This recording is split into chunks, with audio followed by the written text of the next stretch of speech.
Selamat sore Bang Aris Merdeka Serai. Selamat sore. Senang sekali ketemu dengan kau. Sudah lama nggak ketemu awak. Ini seperti reuni antara ayah dan anak ya, ya? Itu dia. Ini terakhir kali mungkin temu ketika aku masih baru-baru jadi wartawan. Tahun berapa ya kira-kira? Yang jelas Bang, aku masih jadi wartawan kemarin itu di salah satu media ya. Persoalan anak juga lah. Nah, tapi sekali saja setelah itu nggak ketemu lagi. Apa kabar Bang hari ini? Sehat. Ini katanya langsung dari Jakarta untuk hadir. Ya kemarin dari Jakarta. Kebetulan ada upaya kita melakukan pendampingan. Ada anak remaja usia 15 tahun itu sekarang ini dalam proses pengadilan di Pengadilan Negeri Lubuk Pakam, dan saya kemarin itu diberikan kesempatan, sekalipun itu sidangnya tertutup, tapi hakim sungguh luar biasa, dia memberikan kesempatan pada saya. Ini adalah sesuatu yang patut pengadilan-pengadilan negeri dimanapun, kalau anak membutuhkan pendampingan dalam proses persidangan, apalagi kejahatan seksual, saya kira harus diberikan kesempatan. Jadi staf ahli ini seperti itu. Oke. Masih concern menangani persoalan anak ya Bang ya, sebagai Komnas Perlindungan Anak ya. Nah, mungkin sebelum kita membahas lebih jauh tentang persoalan anak, kekerasan, bahkan bagaimana membangun keterbukaan seorang korban kekerasan, ini Bang Aris Merdeka Serai. Saya sempat berpikir kenapa ya nama Bang Aris Merdeka, atau karena memang rasa ingin merdeka sehingga ini ternyata lahir di 17 Agustus ya 1960, maka ditaruh merdeka ya Bang. Merdeka. Nah, ini mungkin membawa nama Aris Merdeka Serai, apa sih, ada kebanggaan nggak Bang dengan nama Merdeka itu? Sungguh luar biasa, dan saya bangga. Tentu saya mengucapkan terima kasih kepada dua orang tua saya pada masa seperti itu. Ibu saya seorang ibu rumah tangga, buta huruf dan sebagainya. Tapi di Siantar itu Bang, masih di Pemerintah Siantar ya. Dan saya mau sampaikan, saya bukan di Pemerintah Siantar, tetapi di daerah perkebunan ya. Oh, perkebunan. Jadi kira 25 kilo lah dari kota Pematang Siantar. Ingin saya sampaikan, ya, itulah bangga saya kepada kedua orang tua saya, sekalipun ibu saya itu adalah buta huruf, bapak saya itu seorang guru SD saja, tapi sudah menanamkan nilai-nilai demokrasi, nilai-nilai, ya kata merdeka itu sebagian dari, bukan hanya dicomot dari mana gitu, tapi dia punya pemikiran supaya anaknya itu merdeka menyampaikan apapun, tetapi tidak boleh menyakiti orang lain. Itu prinsipnya. Itu prinsipnya, dan itu terus terbawa sampai saat ini ya? Iya, tentu saya bangga sekali karena sangat jarang orang menggunakan itu ya. Tetapi bagian dari gerakan itu, kebebasan dan sebagainya, saya sangat kagum, dan saya bangga sekali. Selalu saya menuliskan nama itu lengkap. Kalau orang Batak itu selalu singkatan. Singkatan ya? Misalnya AM Sirait, gitu. Tapi saya tidak. Saya dimanapun, di tempat manapun, saya harus menyampaikan kata merdeka di tengah-tengah itu. Ada pernah menyapa Abang merdeka? Oh banyak sekali. Dan bahkan itu sebagai ketika melihat sosok saya akan bangkit satu atau situasi di mana katakanlah tanda petik anak-anak dari keluarga miskin, tertindas dan sebagainya, itu ada semangat kata merdeka itu sebagai pekikan untuk membebaskan dirinya, ya begitu. Dan ini terbawa dengan kehidupan Abang sampai akhirnya kalau dilihat dari profil, Abang juga sebagai aktivis buruh hingga akhirnya berujung pada aktivis Komnas Anak ya, perlindungan anak. Nah, bicara soal anak nih Bang, kalau Abang melihat anak identik dengan persoalan-persoalan, kita tahu ya sampai saat ini itu banyak dialami masalah-masalah kekerasan, dan kalau Abang melihat soal anak ini bagaimana sih Bang? Iya, jadi situasi anak di Indonesia setelah Indonesia meratifikasi Konvensi PBB sebagai instrumen hukum internasional yang menjamin perlindungan anak di seluruh belahan dunia, ya, termasuk tentu di Indonesia. Itu adalah yang harus diimplementasikan dan diwujudkan oleh negara.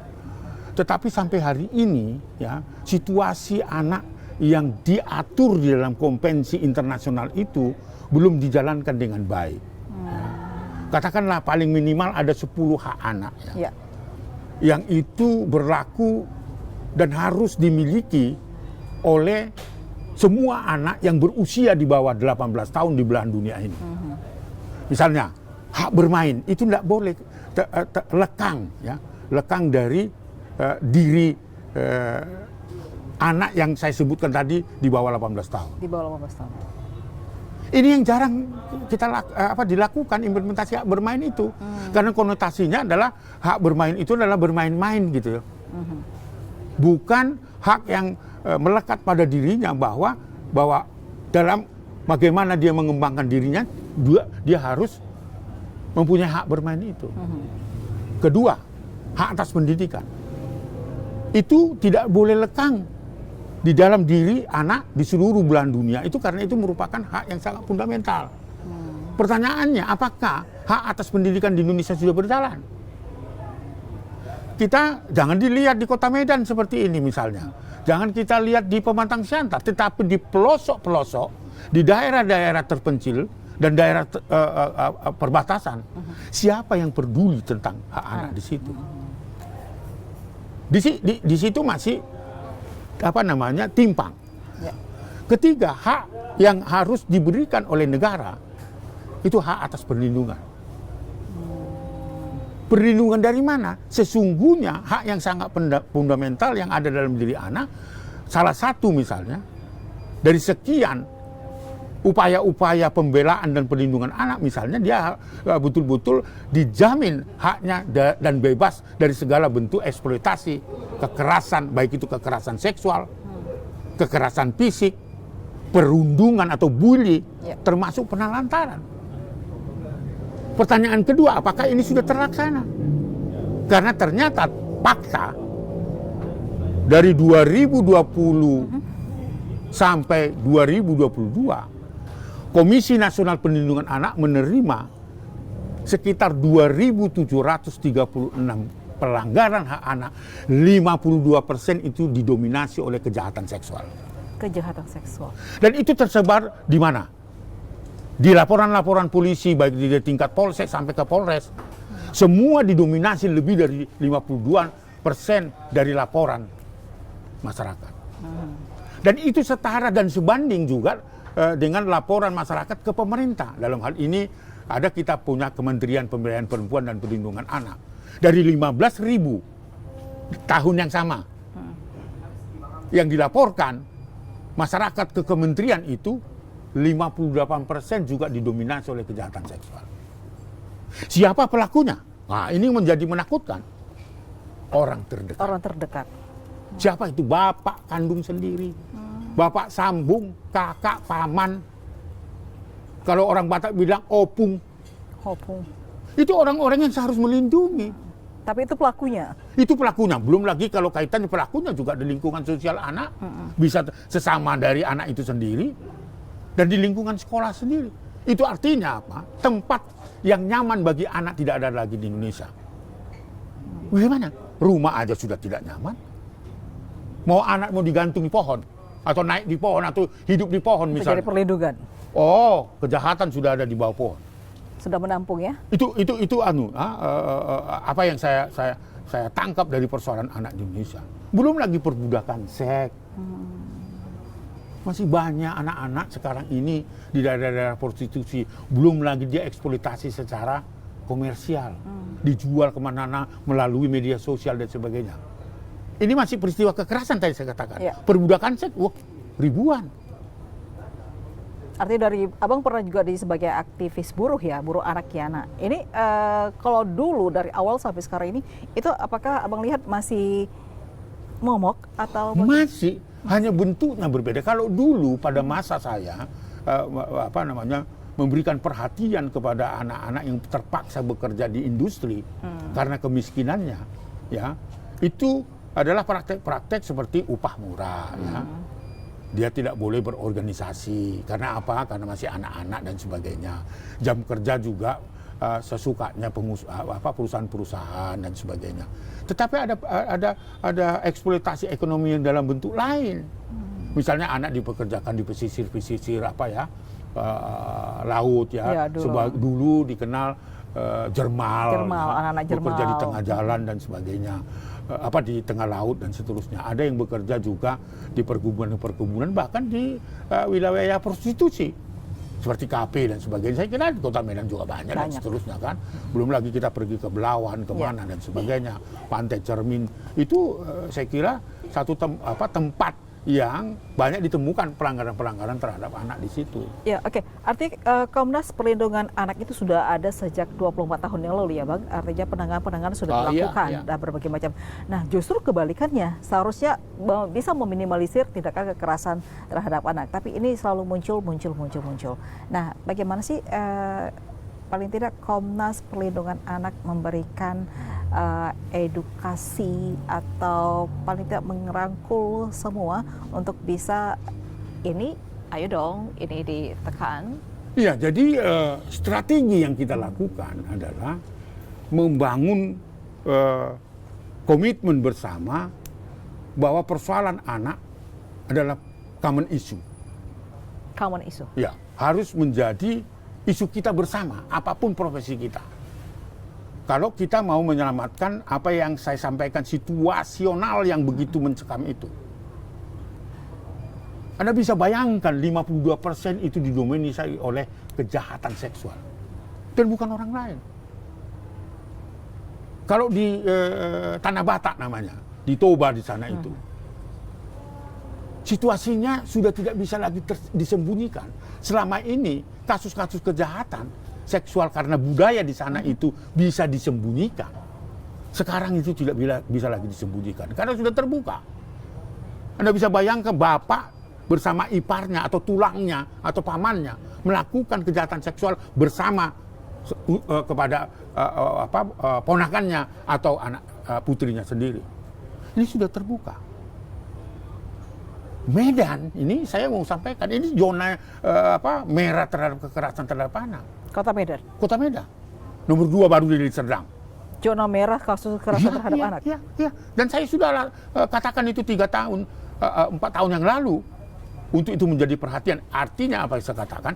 Situasi anak di Indonesia itu cukup memprihatinkan kita. Dan posisinya anak itu sedang berada pada posisi titik nadir. Oke. Nah, bagaimana Abang melihat penanganan hukum yang dilakukan penegak hukum sendiri? Itu persoalan yang sekarang terus kita kampanyekan. Produk hukum yang kita terus kampanyekan itu sudah banyak. Mulai bagaimana Komnas Perlindungan Anak memprakarsai lahirnya Undang-Undang Nomor 23 Tahun 2002 tentang perlindungan anak. Tahun 2002 itu resmi menjadi undang-undang di Indonesia untuk memberikan perlindungan bagi anak-anak. Yang semangatnya adalah isi atau konten dari pasal-pasal Undang-Undang Perlindungan Anak adalah semangat Konvensi PBB itu. Karena itu diatur berdasarkan 30 klaster dari hak anak itu. Itu jelas sudah. Lalu yang terakhir saya mau mengatakan sampai pada tata laksana kebiri sekalipun itu diatur di dalam peraturan pemerintah yang dikeluarkan oleh pada masa Jokowi ini. Bagaimana tata laksana setiap predator yang sudah masuk dalam kategori residivis itu wajib ditambahkan kebiri selain pidana pokoknya. Undang-Undang 17 tahun 2016 untuk melindungi anak dari predator dan monster kejahatan anak itu, sudah ditempatkan undang-undang itu setara dengan tindak pidana luar biasa. Luar biasa. Sama setara dengan undang-undang anti korupsi, undang-undang anti narkoba, peredaran narkoba dan terorisme, yang setiap pelakunya itu dapat dihukuman mati. Undang-undang ini juga itu kan produknya. Ya. Cuma persoalannya pertanyaan tadi implementasinya sudah jalan atau belum? Belum. Dan baik zona itu merah, proses, zona merah itu akan terus terjadi. Akan terjadi. Nah itu artinya apa? Bahwa nasib anak-anak di Indonesia itu belum mendapatkan prioritas yang utama. Nasib anak-anak belum mendapatkan prioritas utama. Contohnya apa? Dengan etiket baik, saya mewakili para pekerja-pekerja sosial perlindungan anak yang tanpa dibayar, untuk bertemu presiden saja sampai hari ini belum dikabulkan. Ketemu presiden untuk bicara anak. Belum. Padahal kita tidak mau meminta uang. Untuk apa kita? Selama ini puluhan tahun kita tidak dibayar siapapun, tapi peduli terhadap anak. Karena apa? Karena kita merasa melindungi anak bela negara. Tapi tidak mendapat support yang baik dari... Saya nggak tahu macetnya di mana gitu. Nah, artinya apa? Posisi persoalan anak itu belum menjadi isu yang saya sebut tadi, isu bersama, prioritas. Sekalipun Undang-Undang 17 tahun 2016 bagi predator-predator kejahatan seksual itu merupakan extraordinary crime. Ya, tapi undang-undang terus digulir menjadi perlindung bagi anak-anak. Justru tidak dianggap berpihak seperti itu ya? Ya seharusnya undang-undang itu atau penegakan hukum itu berpihak pada korban kan? Iya. Tapi apa yang terjadi? Seringkali penegakan hukum itu tidak berpihak pada korban. Baik. Padahal kita sudah punya undang-undang misalnya bagaimana memberikan perlindungan bagi saksi, korban dan pelaku, khususnya pada anak-anak. Belum. Saya harus katakan itu. Karena saya sudah hampir 37 tahun memberikan perhatian pada anak-anak ini. Dengan tanpa pamrih. Seorang artis Merdeka Sirait bersama Dewan Komisioner yang tersebar di hampir 289 kabupaten kota itu berada dalam situasi semangat ketulusan hati untuk memberikan perlindungan anak itu. Tapi apa? Pemerintah daerah juga tutup mata. Pemerintah daerah tutup mata? Wah, itu fakta. Lalu presiden aja tutup mata kok. Bagaimana di bawahnya ya? Iya. Oke. Ya. Karena dia anggap gini, kenapa? Saya bisa mungkin ya menilainya itu karena dia anggap itu urusan rumah tangga. Nggak bisa, sekali dulu itu urusan rumah tangga, sekarang tidak ada lagi.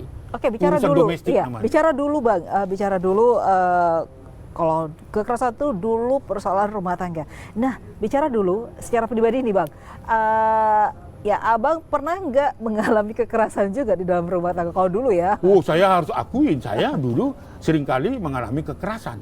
Oke. Ya. Kekerasan dari orang tua? Dari orang tua, lingkungan? dari lingkungan terdekat juga ya. Bentuknya lebih pada fisik dan verbal. Fisik dan verbal. Dan Ada itu masih tertanam sekarang atau? Masih. Dan itu menjadi dendam? Nggak bisa hilang. Nggak bisa hilang ya? Ya, nggak bisa Menjadi hilang. dendam atau menjadi suatu Kemarahan, bukan dendam, ya, kemarahan. Oh, gitu loh. Kenapa saya harus mengalami seperti itu? Misalnya ketika saya terlambat bawa air, kan kalau masa saya kan harus ambil air jauh dari rumah gitu. Paling besar ya Bang? Saya anak nomor 3 sih. Nomor 3. Nomor 2 meninggal sebelum dia remaja dan sebagainya gitulah. Artinya jadi urutan kedua lah. Terlambat saja bukan dicubit, diambil lidi. Ngambil lidi. Itu dilibas di kaki itu kan pedih dan sebagainya. Artinya hal-hal seperti itu kita tidak menganggap itu sebuah kekerasan.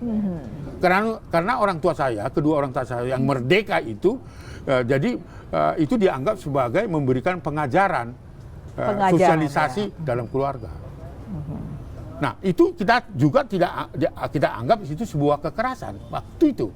Tapi ketika sekarang ini pola pengasuhan yang otoriter itu ya terus kita diperhadapkan sekarang dengan masa digital ini, nah itu kemudian juga undang-undang juga sudah ada dan sebagainya, akhirnya itu kita anggap sebagai bentuk kekerasan. Ya kalau kekerasan fisik itu sering terjadi ya pada saat kita masih kecil, lalu kemudian juga kekerasan verbal ya kita bisa dimarahin gitu dan dibanding-bandingkan dengan anak lain, tetangga dan sebagainya, itu bentuk kekerasan. Nah, artinya dulu dengan sekarang, ketika Abang mengalami kekerasan dan itu menjadi basic Abang ya untuk melihat persoalan-persoalan kekerasan terhadap anak. Nah, di saat ini dengan perkembangan teknologi ya, segala sesuatunya, keterbukaan informasi juga orang sebegitu gampangnya bisa membuat sebuah aduan. Ya bagi kita hal dulu itu hal yang biasa, mendidik. Nah, ini bagaimana sih bagaimana bisa mengkotakkan ya, paling tidak mengkotakkan seperti apa sih bentuk kekerasan yang memang harus dilaporkan dan bentuk kekerasan yang memang ini tujuannya adalah untuk mendidik, yang ujungnya adalah berani dan beretika gitu. Ya, jadi sekarang situasinya kan berbeda ya. Ya. Kalau dulu itu kan pola pengasuhan yang kita terima dari orang tua bentuknya otoriter. Otoriter. Jadi seolah-olah tidak ada kesalahan orang tua. Ya. Yang salah itu selalu anak. Itu pada masa sekarang.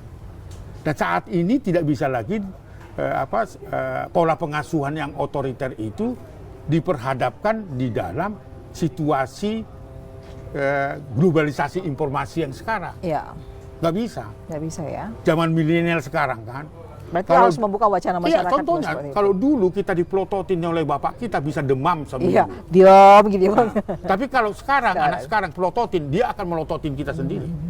Karena itu saya ingin membandingkan Ya, itu. Oleh karena itu terjadi perubahan perilaku. Ya kan? Dalam mengikuti era komunikasi yang sekarang.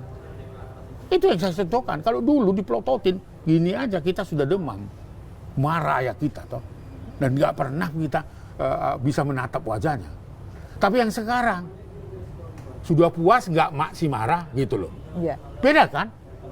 Perilaku ya? Perilaku terjadi karena globalisasi informasi itu. Informasi begitu luas dan terbuka. Kalau dulu kan enggak. Itu satu. Yang kedua, pada masa pola pengasuhan yang kita terima dari orang tua, nilai-nilai sosial dan nilai-nilai keagamaan itu kental. Kalau dulu Rumah pada masa saya kecil terus beribadah, berdoa tiap pagi, menyampaikan terima kasih hari ini sudah makan, sudah kenyang. Itu kewajiban kita di dalam rumah yang terus beribadah. Sekarang zaman milenial ada nggak rumah yang beribadah sekarang? Anak jam 2 malam pun tidak dicari oleh orang tuanya. Karena asik ya dengan teknologi yang sekarang, kalau bahasa Medan sur sendiri. sur sendiri ya. Dan ini pola pengasuhan yang salah. Oleh karena itulah selalu saya kampanyekan, ciptakanlah atau berikanlah rumah yang terus, atau ciptakanlah rumah yang terus beribadah dan bersahabat dengan anak, dan tentunya ramah pada anak. Jadi apa bisa disebutkan pola pengasuhan yang salah ini menjadi latar munculnya? Tepat, karena itu pengalaman empirik saya. Pola asuh yang Pola asuh yang salah gitu.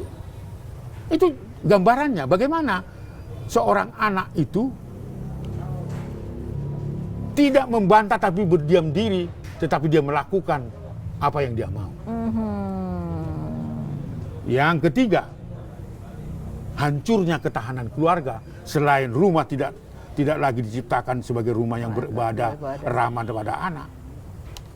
Nilai-nilai sosial keagamaan kita juga sudah luntur dalam rumah. Ayah dan ibu juga tidak bersahabat. Itu bisa contohnya, ada ayah, ada ibu di rumah, tapi tiada. Oke. Anda bisa bayangkan, ada Ya. secara fisik. Secara fisik ada, tapi Ada. secara Kalau kita mau anak mau pergi permisi itu, ya kadang-kadang mau salim ya, tapi kita tidak lihat, tapi di samping adalah handphone. Itu pola pengasuhan yang salah.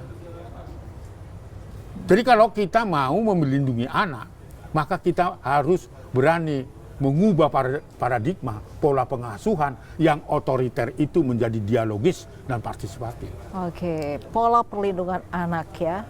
Oke.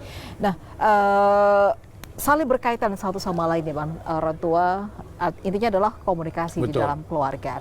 Bang, saya tertarik tadi sempat kasus kekerasan itu dari 2000 ke 2020 itu cukup tinggi sampai 25% dari kasus yang ada kekerasan ini. Nah, bicara soal kekerasan anak, dari sekian kasus yang pernah ditangani Komnas Perlindungan Anak, yang paling pernah Abang tangani paling tidak menggugah, menjadi hal yang sangat miris untuk, aduh kok sampai seperti ini sih gitu. Pertama, saya ingin sampaikan, sampai hari ini saya nggak bisa terima dan toleransi terhadap kejahatan seksual yang dilakukan oleh orang terdekat. Baik itu dilakukan secara individu maupun bergerombol. Sampai hari ini peristiwa itu masih belum bisa terhindarkan dari anak-anak kita. Saya tidak bisa membayangkan bapak kandung sendiri melakukan serangan persetubuhan sampai melahirkan misalnya seperti itu. Bukan saja hanya 1-2 anaknya. Dalam konteks kekerasan seksual ya. Bahkan untuk menghilangkan jejak dari kejahatan yang dilakukan oleh orang terdekat maupun orang-orang yang dilakukan secara individu dengan cara membunuh anak untuk menghilangkan jejak. Sudah diperkosa, lalu dibunuh dan dibuang. Saya tidak bisa terima dengan itu. Apalagi itu dilakukan oleh orang terdekat. Apalagi itu dilakukan lagi seorang guru misalnya. Peristiwa itu banyak diumumkan kepada publik. Ya, dan berulang. Terus berulang. Dan anak tidak mampu membela dirinya. Bahkan penegak hukum pun leceh. Tidak mendukung ya. Leceh, saya mau kata bukan hanya tidak mendukung, leceh terhadap korban. Sehingga korban dari berbagai peristiwa yang saya tangani, karena dia merasa kasusnya tidak ditangani dengan serius secara hukum, dia lalu bunuh diri. Ini peristiwa nyata ada di lapangan. Ya. Ada lagi anak yang mengalami korban kekerasan, untuk menghilangkan jejak itu dimutilasi, dipotong-potong dan dibuang. Bahkan ada peristiwa di salah satu provinsi di Riau, anak dimutilasi, dagingnya dibeset dan dijual kepada orang-orang, dan itu kan sebuah tindakan yang sangat keji. Saya kira saya tidak berlebihan mengatakan itu biadab dan sebagainya. Sampai hari ini saya belum bisa menerima kasus-kasus kejahatan seksual itu didekati penyelesaiannya dengan kata damai. Yang damai adalah orang tuanya, tetapi anak sepanjang hidupnya nggak akan pernah hilang dalam memorinya. Termasuk ini hari ini saya mau ceritakan ini keberitaan. Kalau saya mau menangis. Saya sampai tadi malam sudah menerima laporan 159 anak-anak gagal ginjal akut. Ya, 159 anak-anak. Apa ini nggak kejadian luar biasa? Kemana pemerintah? Ada nggak pernyataan pemerintah bahwa dengan banyaknya meninggal anak akibat tanda petik kelalaian negara memberikan jaminan kesehatan bagi anak, mengakibatkan 159 gagal ginjal akut dan meninggal dunia?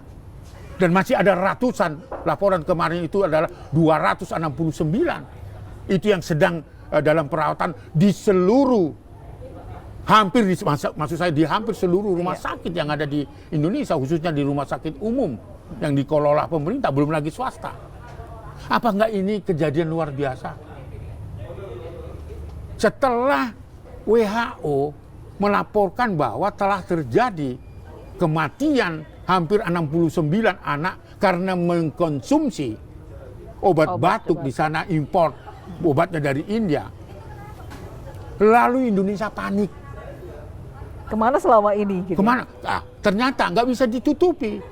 Setelah dimintai pertanggungjawaban oleh masyarakat, Rumah Sakit Cipto Mangunkusumo melalui direkturnya mengatakan sejak Januari sudah ditemukan anak gagal ginjal akut. Kenapa harus Januari sampai Oktober? Dan menyatakan ada 49 anak gagal ginjal akut, ya toh? 63% diantaranya meninggal dunia. Kenapa baru sekarang? Bisa nggak kita simpulkan bahwa itu kegagalan pemerintah? Apakah karena pengumuman WHO dan sebagainya? Itu yang mau saya katakan abainya negara terhadap anak. Tadi saya abainya terhadap kekerasan yang terjadi di lingkungan terdekat. Nah ini abainya negara untuk memberikan jaminan kesehatan terhadap anak. Lalu mau kemana negara ini? Mau urus apa? Apalagi sekarang nih tahun 2023 akan tahun politik, anak-anak tidak akan terlindungi lagi. Itu peristiwa kekerasan seksual itu sudah masuk zona merah yang mengancam kehidupan anak. Belum lagi ini gagal ginjal akut yang sebelumnya itu banyak anak-anak, ratusan ribu anak-anak menjadi yatim piatu akibat COVID-19. Siapa yang bertanggung jawab terhadap ratusan ribu itu? Banyak kasus anak-anak yang tidak 239.000 yatim piatu karena ayah ibunya meninggal akibat dari COVID-19. Siapa yang menjamin ini? Siapa yang menyiapkan keluarga alternatif bagi ini? Kalau tidak, ini ancaman bagi anak itu sendiri, bisa menjadi diperdagangkan oleh orang-orang yang tanda petik akan mengasuh dan sebagainya. Dan dia terancam terhadap praktik-praktik eksploitasi dan pelanggaran. Ini situasi yang ketiga. Siapa yang bertanggung jawab untuk itu? Seharusnya negara harus memberikan keluarga alternatif terhadap yatim piatu. Agama kita mengajarkan anak itu harus dilindungi. Iya. Kalau kita melindungi anak itu berarti bela negara.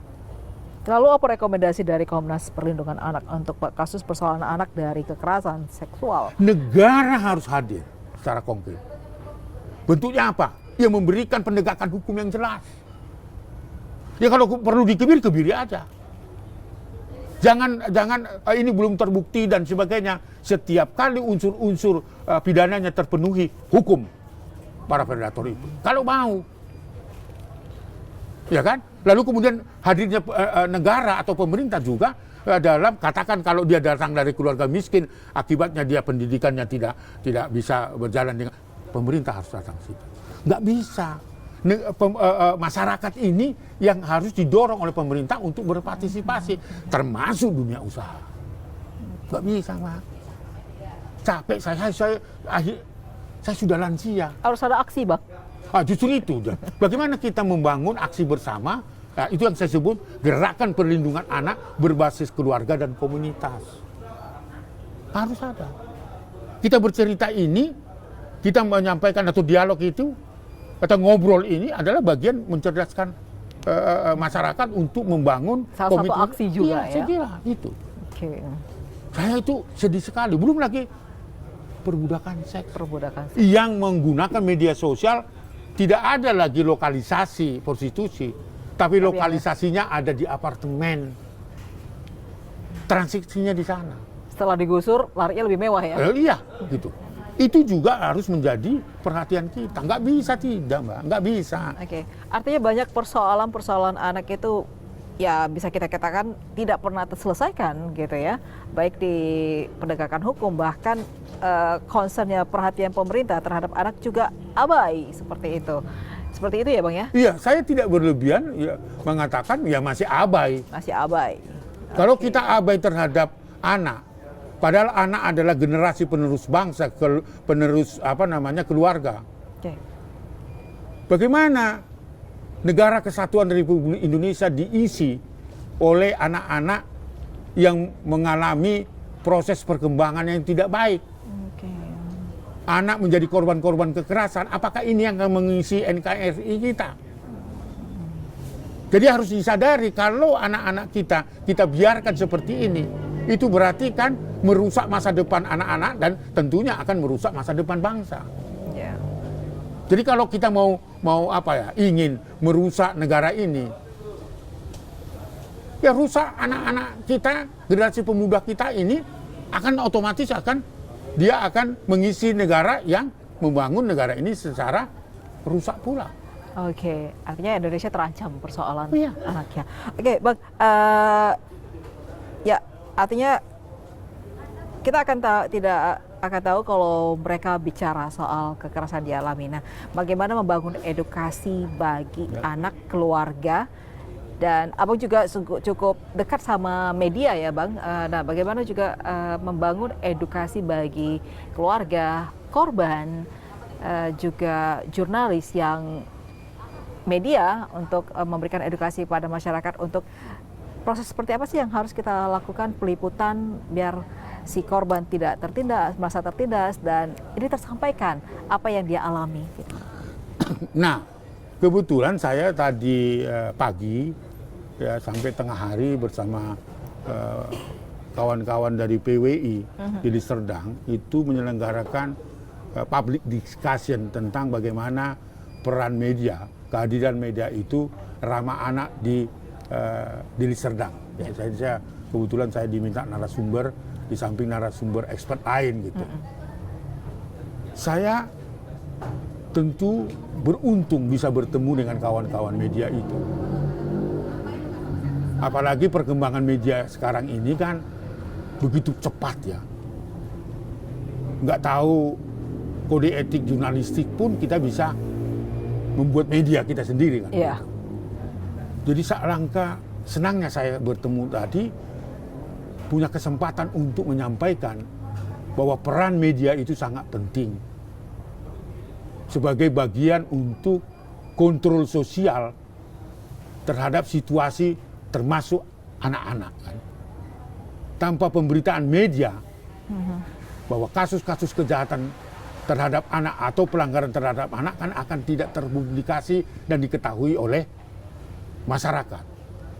Dalam kesempatan itu tentu saya mengucapkan terima kasih kepada media sebagai bagian dari gerakan bagaimana melindungi anak sehingga media itu ramah pada anak. Ya.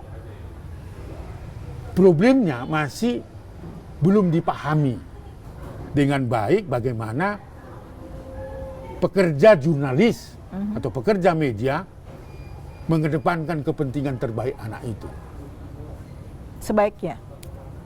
Contoh misalnya sebaiknya, jangan nama itu disamarkan. Nama korban adalah nama bukan sebenarnya Bunga misalnya. Tapi nama sekolah, tempat alamat rumah diberitahu dalam media itu. Itu salah satu misalnya. Itu tidak ramah pada anak. Tidak ramah pada anak. Karena undang-undang penyiaran kita mengatakan media tidak boleh menyiarkan itu. Mengekspos Bahkan menginterview korban itu saja tidak boleh. Kecuali itu untuk mendapatkan informasi yang tidak dipublikasi. Okay. Hanya untuk bahwa kita akan menuliskan itu sumbernya betul-betul tidak bohong. Ya. Ini masih kendala. Ya, kalau misalnya dia di bawah organisasi ya seperti PWI dan organisasi yang lain misalnya, IJTI. Misalnya IJTI ya dan sebagainya itu terkontrol dia. Ada kode etik di situ. Tapi kepada media-media yang kita ya media sosial yang tanpa kontrol kita, redaksinya saja sudah menyudutkan dan sebagainya, itulah yang tadi saya kira peran media itu sangat penting untuk membangun gerakan itu. Tanpa media nggak mungkin juga kasus ini bisa terungkap dan sebagainya. Nah, metode-metode lain selain pendekatan media tentu bagaimana kita membangun gerakan bersama itu yang saya sebut dengan gerakan komunitas dan berbasis keluarga. Itu penting. Lalu yang ketiga harus menciptakan persoalan anak adalah persoalan bersama kita. Bukan persoalan domestik atau persoalan rumah tangga tanpa kita boleh mengintervensi itu. Ya. Itu situasinya sekarang. Oke Bang, di closing statement di terakhir nih, Medan zona merah dan zona merah terhadap kasus anak-anak.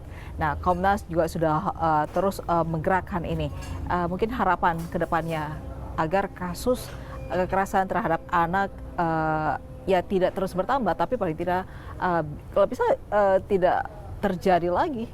Singkat saja. Iya, saya kira perlu dibangun gerakan perlindungan anak bersama berbasis keluarga dan kampung atau komunitas. Karena kalau itu semua kampung-kampung kita peduli dengan persoalan anak dalam berbagai bentuk permasalahan, berbagai jenis pelanggaran terhadap anak, maka itu harus menjadi tanggung jawab sekitar kampung itu. Jadi masing-masing menjaga anak-anaknya di masing-masing kampung. Itu yang saya sebut namanya, mari kita bangun gerakan perlindungan anak berbasis keluarga dan komunitas. Medan tentunya membutuhkan komitmen bersama apa yang saya sampaikan tadi. Di setiap kampung, di setiap kelurahan, termasuk Deli Serdang, di mana statusnya adalah desa dan sebagainya. Mari kita bangun gerakan bersama apa yang saya sebut dengan gerakan berbasis keluarga dan kampung. Itu penting sekali. Gerakan berbasis keluarga dan kampung. Oke. Jadi masing-masing kampung itu peduli anak-anak di kampungnya sendiri. Oke. Dan kita harap anak-anak tetap merdeka ya Bang. Tentu anak-anak harus tetap merdeka sampai kapanpun, karena itu adalah bagian dari hak yang sangat fundamental. Ya, kemerdekaan itu harus ada pada diri anak, baik itu anak di belahan dunia, termasuk anak-anak di Indonesia dan di Kota Medan tentunya.